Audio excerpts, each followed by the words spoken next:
अस्सलाम वालेकुम दोस्तों, कल इमरान खान साहब ने गैर मुल्की मीडिया से गुफ्तगू किया। लोगों के मुंह पर ये तमाचा है जिसने पाकिस्तान में रिजीम चेंज ऑपरेशन जो उसमें मुलविस था और उसका जो है ना हिस्सा बना, उन लोगों के मुंह पर थप्पड़ है ये वो इसलिए कि दोस्तों बाहर मुल्क का जितने भी लोग हैं वो अभी भी पाकिस्तान का जो वज़ीर आज़म है वो इमरान खान समझ रहे।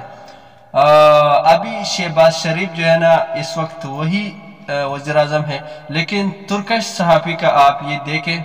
First of all, let me welcome again Mr. Prime Minister. Thank you so much for joining us. We really are delighted here to have you with us. First of all, let me welcome again Mr. Prime Minister. Thank you so much for joining us.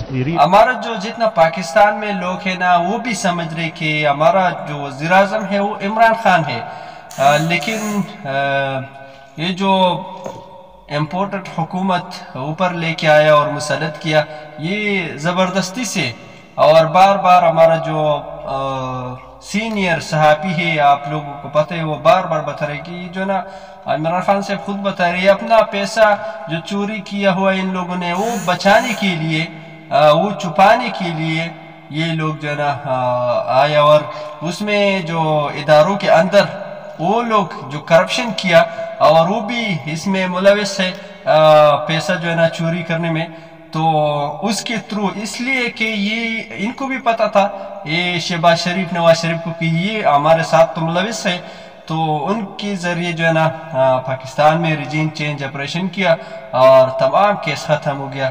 तो उम्मीद है इंशाल्लाह, और यही आखिरी उम्मीद है इमरान खान से, अल्लाह सुब्हानहू व तआला इंशाल्लाह दोबारा इसको वज़ीर आज़म बनाएंगे और फुल पावर के साथ इंशाल्लाह, और एक एक बंदे से ज़रूर हिसाब किताब होगा इंशाल्लाह।